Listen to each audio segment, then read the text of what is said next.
right. Hello, everybody, and welcome. Oh my God, look at my eyebrow. Much better.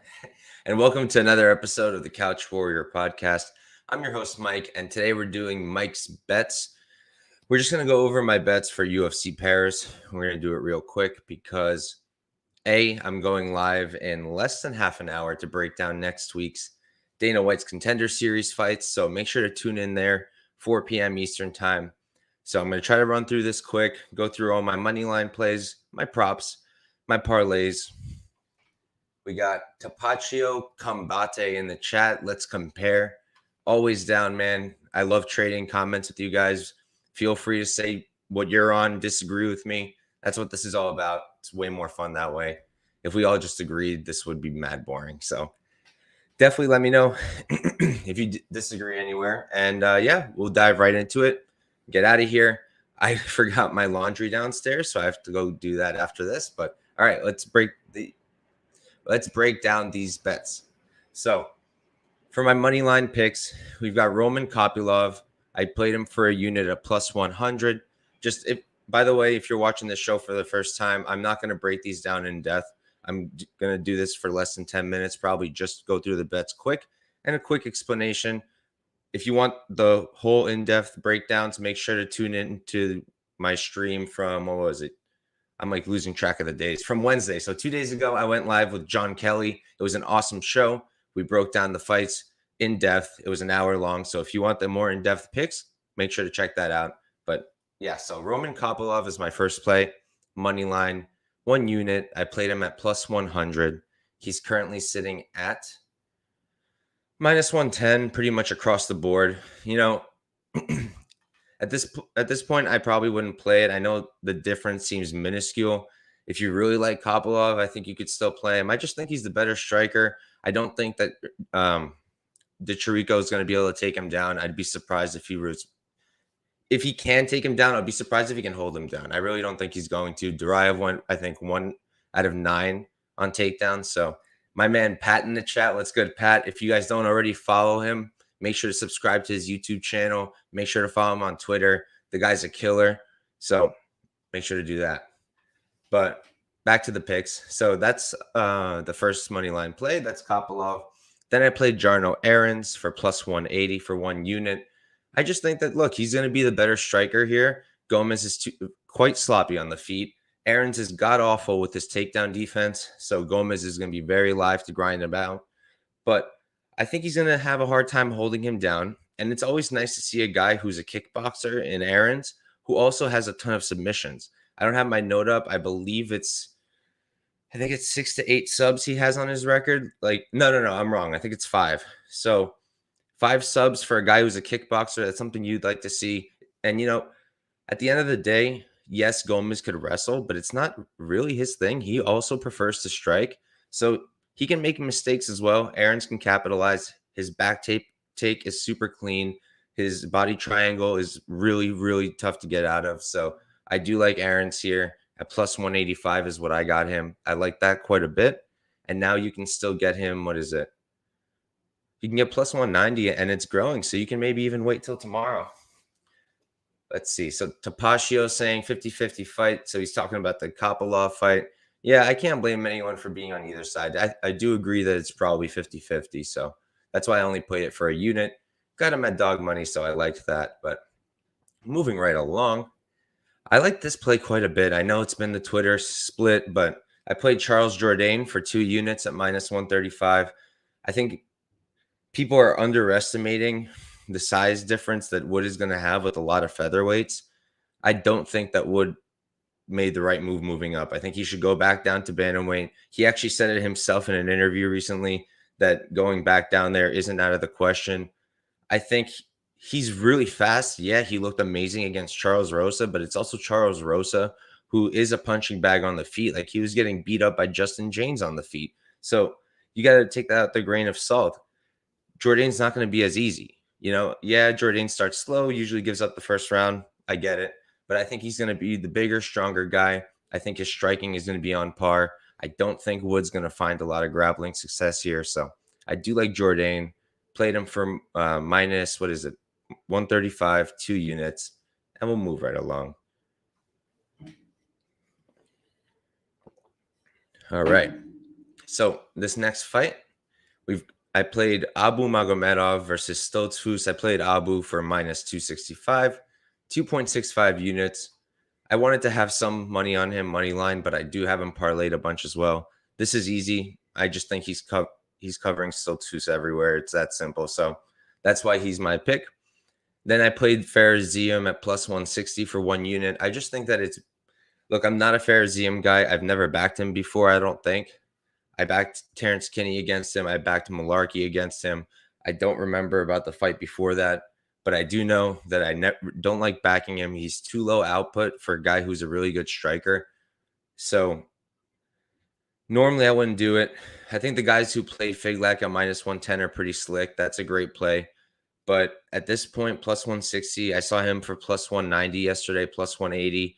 I think that Faraziem is live to win this fight. I think he's a great striker. He has a good jab. As long as he picks up the output a tiny bit, he's also been showing that his takedown defense is getting better and better. The takedown defense numbers off the top of my head, it's like 67 or 69%. And I just think that he's going to be able to find success on the feet, keep it out of his range. He is the bigger, longer, younger guy. So I do like Faraziem here. He also has a home field advantage. And Figlak is making his UFC debut under the big bright lights of a huge event. So yeah, I like Faraziem there. Then next up, I played Imavov for minus 180. I played it for 3 units. I really liked that line. I got it at open. As soon as it opened, I played it. And then it actually went down to like minus 175. And I was like, really? And then now it's moved all the way the other way. It's like minus 260 or something. I don't know if you should be playing that money line because Buckley is no scrub. I've been a Buckley truther. I backed him all the time, except Duraev pretty much. So, yeah, I do really like Buckley, but not here. I think that Imavov has him covered. I think Imavov is the better, more technical striker. I think he's got more weapons. Buckley's kind of limited to his punches. I know he has the epic kick against Impa Sanganai, but at the end of the day, I just think that Buckley is that Imavov is the better fighter. So I went with Imavov at minus 180. I parlayed him a little bit as well, but I do like Imavov to win this fight. My guy Tapashio saying he parlayed Imavov and Magomedov. I may have done that as well. I'm gonna go through my parlays soon. So if you guys have been like checking out my Bet MMA page lately, or like just the results I post, or like my bets I post on Twitter, I've been straying a little bit away from. I used to parlay way more than I do now, but for this card, I kind of really felt some of these parlays. It was hard for me to find dogs I liked. Like Faraziem I liked, but not that much. Kopylov I like, but not that much. Jarno Aarons I like, but not that much. So like it was hard to find dogs I'm confident in. For my next one, Christian Quinones against Kalataha. I played him for plus 113, 1 unit. And again, like I do think he wins, but my confidence isn't quite there. I don't love that he's making his debut. He's coming off the Contender Series. He's fighting a guy who has serious hands, good striking, and isn't a slouch by any means. His record doesn't reflect his skills in the UFC. His opponents have been top tier. So you can't really blame the guy. I think Taha is a really great striker. Now, the only reason I'm going with Quinones anyways is that Quinones is longer, taller. By longer, I mean he has a reach advantage. He's taller, younger. And if you're going to tell me that these two are, I would say, about equal in striking, and you're going to tell me they're probably going to stay on the feet, which I think they will, I don't see Quinones having success taking Taha down, and I don't see Taha shooting. So I think we're going to be on the feet. And if we're on the feet, I think I'm going to have to go with Quinones. He's bigger, like I said. He's younger, like I said. He uses that length really well, and I do like his striking too. He's a very great striker. Good jab, good long punches. So Christian Quinones for plus 113 is the play there for 1 unit. Now you can get him you can still get plus 100, plus 102, depending where you look. It's tough, man. I do like him to win, but it's a tough fight. I can't blame anyone on the Taha side either. But if I did play Taha, I feel like I would play him by KO because I don't see Taha really winning a decision. I do think Quinones could win one, but not so much Taha. All right, we got my guy MMA Jesus in the chat. Thank you for tuning in, man. I parlayed Whitaker fight over 2.5. I did that too. Imavov and Gone for my biggest parlay. Yeah, I mean, I'm on all those spots. I'll talk about it later. I did parlay the Whitaker fight over 2. I think I parlayed the Whitaker fight goes to decision, but yeah, I did the same thing, and I'm probably going to parlay it a bit more too. Next, let's see what she said. Did you attempt to cap local judging based on or is there no point in doing that? I mean, I haven't really sat down and tried to like think how the judging might be there. I just kind of always account for the fact that we can't really expect consistency from judges, So if I think we're going to the decision, it's going to be a close fight.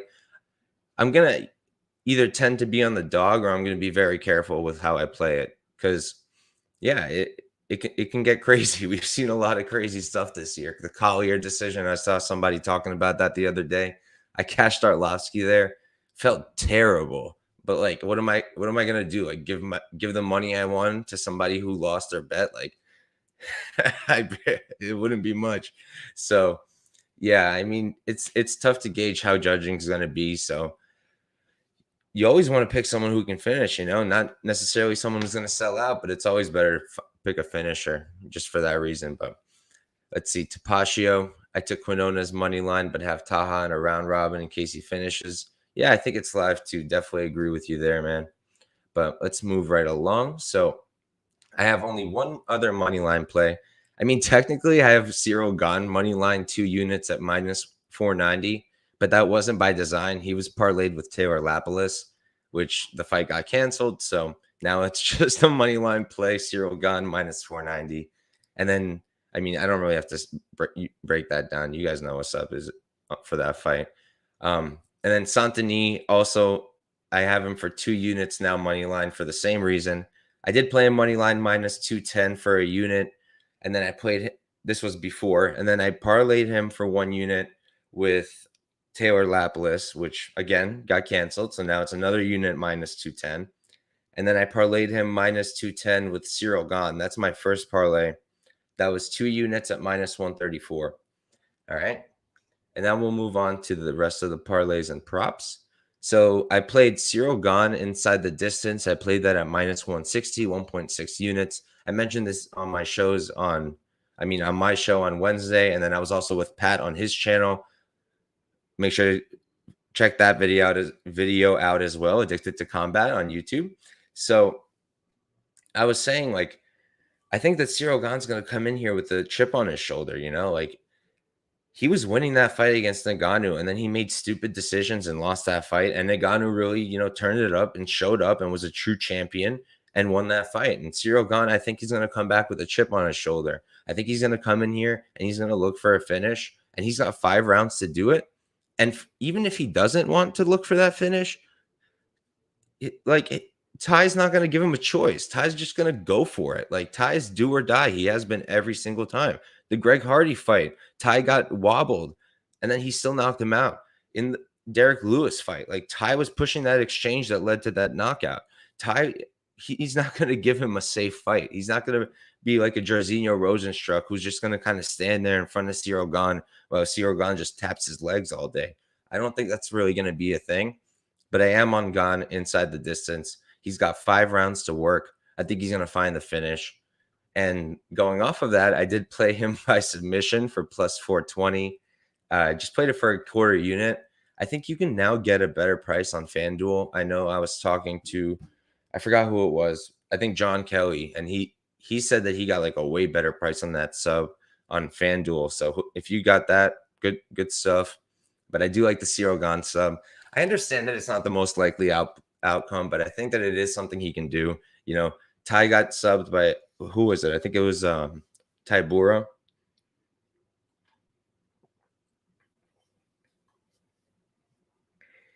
Pulling it up real quick. No, it was Sergey Spivak, but I think that Cyril Gane could pull off a sub. But let's see what we got going in the chat. Tapatio Gane inside the distance, sub round 3, 4, 5. Let's go. I like it. MMA Jesus, even with Gane's bad decisions, if you go strictly by written scoring criteria, you could still strongly argue he won the title fight anyway. Yeah, I mean, I'm no judge, and I'm glad about that.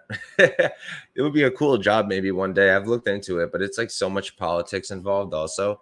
But yeah, I mean, I don't know. Maybe I have to rewatch it. I did think at the time that Nagano won when I was watching it, and I did have a max bet on Cyril Gane, so I'd like to think I wasn't biased. I literally lost 10 units there. That was my worst event, actually. That event, and the year before was my first year tracking, and I did great, you know. And then I started to do poorly towards the end of the year. Beginner's luck, I guess, right? And then started to do poorly. And then after that event, I went like in the negatives on my. If you go to my Bet MMA page, I was like minus 20 units at the start of this year. So that event killed me, right? But yeah, I think no, I don't think you're a casual or a Francis hater. I think there's an argument to be made. I don't necessarily agree with the argument, but I'd have to rewatch also. Tapaccio saying I agree, but Francis held him down and gone. Yeah, see that's kind of my thing. I understand they're not doing damage, but as someone who's wrestled, I recognize how difficult. Like, all right, when you're wrestling someone, that person does not want you to take them down. I mean, unless they're like Charles Oliveira or a really good sub guy. But normally, when trying to take someone down, you're trying to physically take someone and put them on the ground while they're fighting back with their full force. Like, that's not an easy thing to do. And like, if he can keep him down and Cyril Gane can't get up, like, in my opinion, that's kind of like his problem. You know, I get it that it ends up being a boring fight for us, and I get that the criteria is damaged. But for me personally, like, I'm not saying that you can't win a round off your back. I think that's entirely possible, and we've seen it, and I've agreed with it before. But I think in general, you know, I don't even love stand-ups when nothing's happening on the ground because I feel like it's hard to hold a person down. And if the guy can't get up, like that's his issue. That's something he's got to work at in camp, you know? But let's see what the chat's saying. Refs won't separate fighters even when stalling. Got to consider that in capping. It depends on the ref. I feel like they do separate it quite a bit sometimes. But all right, we gotta speed it up. I just saw we have 10 minutes before the contender series show. But all right, so back to the parlays.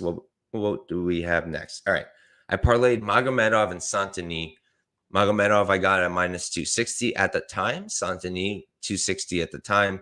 Parlay came out to minus 109, and I played it for 1.09 units. Then I did Magomedov, Imavov, both similar prices, minus 255 Magomedov, minus 260 Imavov, minus 108 for that parlay for a half unit. Then I parlayed Magomedov Jourdain. Jourdain was minus 140. Magomedov was minus 255, plus 139 for a half unit. Magomedov Cyril Gane, minus 255 Magomedov. Cyril Gane, minus 600, minus 160 for 1 unit. Then I got some fun props. Came back to form with these, but Jourdain wins by sub round 3. Jourdain wins by TKO round 3. The sub was plus 5,000. I played it for a tenth of a unit. The KO was plus 1,400. Did it for a tenth of a unit. And the way I look at it is this. I think that Jourdain is going to be the fresher fighter in round 3. We've seen it time and time again. In round 3, the guy's an animal, whereas Wood has faded in round number 3. And I think that Wood facing a guy who's going to be bigger than him. And if Wood does try to wrestle like people think, I think he's just going to tire himself out more. And then we just hope for a finish from Jourdain. I only played it for a tenth of a unit, so my losses aren't going to be crazy here. But if it hits the KO, that's a profit of 1.3 units. And if it hits the sub prop, what is that? Plus 5, that's 5 units, so profit of plus 4.9 units. Like, I think that's a good bet in my personal opinion. Let's see. Some refs, which is the problem, the inconsistency. These refs have free reign. Yeah, I mean it's hard, man. Like it is a really difficult job if you think about what they have to do. But yeah, for sure. There feels like there's a lot of inconsistency. And the judging does stress me out because like forget us as bettors. Like I don't think like anyone should be taking us in account when we're talking like refs and judging. But I feel bad for the fighters. Like if you get robbed, like you're not just getting robbed of a win or whatever on your record. Like your win money, like whatever could have come if you won that fight, like it just sucks. Like I feel like it's a pretty terrible part of, this sport is what's going on with the judging and sometimes the reffing as well, early stoppages and whatnot. But it's hard, right? Like, what do you even do about it? Like, the course, like, they make you train and stuff. Like, I guess the part of it is you can get in just through politics, just through connections. Just look at Adelaide Bird, right? I mean, why is she there? But I don't know, man. Back to the bets though. So then we have Saint-Denis, TKO round number 3 plus 1700 for 0.1 unit. Saint-Denis TKO round 2 plus 1100 0.1 unit. This one just comes down to, like, I don't necessarily think Saint-Denis is going to get a sub here. I think that he can ground and pound this guy. I think that's more likely because Miranda is good at grappling. He is good at BJJ. You got to admit that. But I think Saint-Denis is just going to grind him out, take him down, control, ground and pound, TKO. So I like those two spots right there, especially because Miranda does slow down too. Then, see, I wasn't gonna play her at all, and I wasn't gonna parlay her either. But man, I don't get the Perez love. I know now there's that whole Twitter beef with her and Magic, which is hilarious. I personally don't get it. I don't think she has Egger covered anywhere. I don't. So I am on Stephanie Egger. I got her at minus 243. I parlayed her with Gone for minus 155, and I did that for 1 unit. Then I parlayed Egger Magomedov. Magomedov was minus 270. Egger minus 243. Parlay came out to minus 107 for 1 unit. Then I parlayed. This is when my Whitaker and Vettori overs come in. So let's see real quick. He's a good play live, in my opinion, especially if Miranda gets him on a bad spot early. Yeah, Saint Denis might not be a bad play live. I don't know if I really want to do it because I think you can just run through him too. So that's why I just played him pre-flop, but not a bad look, I don't think. Twitter beef with who? Magic.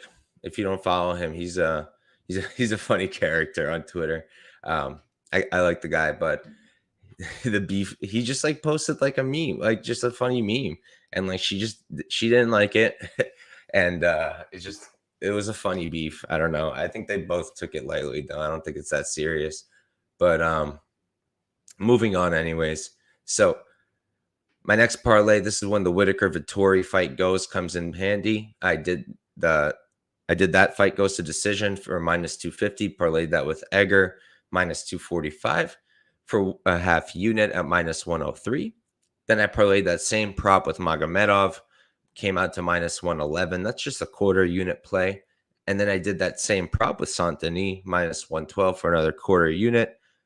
So I don't know if I'm going to do any more with that fight goes or the over. We'll see.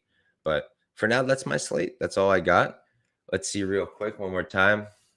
Tapatio, if you ever hate parlaying too much, man, before I got into like streaming and stuff, if you guys like go back in my Bet MMA, you'll see that my parlay lists read like a freaking Walmart receipt. Like, it was crazy every time, and it's because I round robined, and that was like primarily the only way I would play anything.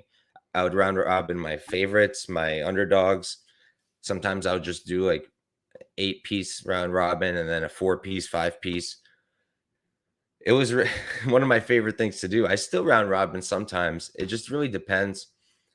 The issue is I started playing lines earlier now. Like, if you guys follow me on Twitter at Couch Warrior Pod, you'll know that I'm hitting lines pretty early nowadays. At least I'm doing my best. It really helps if you're trying to hit them early too. Just go on your phone, go to Twitter, go to Best Fight Odds, their Twitter page, and set the alarm. Just hit that bell, and then you're going to get notifications every single time the lines come up. Just run to Bet Online because you already know that's the book where they're going to open, and you get the lines. But that's why now I'm round robining a little less because I'm already having good play. Like, for example, Imavov, right? I didn't want to parlay him too much because I already put down 3 units at minus 180. So parlaying him at minus 260, 70 for me isn't. I did it, but I didn't want to do it too much. So yeah, I used to round robin a lot. I think it's a very smart way. If you're going to parlay, it's probably the smartest way to do it. That's why, I mean, even look at my parlays here. I did mix and match. I do keep it kind of low. I don't do like one huge parlay. I do a bunch of small ones where I mix my favorites in. But yeah, round robins are the way. I like that you brought that up. But all right, so I have to go live in 2 minutes for the Contender Series. If you're trying to watch that, make sure to tune in. If not, good luck this weekend, guys, and have a good one. Thank you for watching.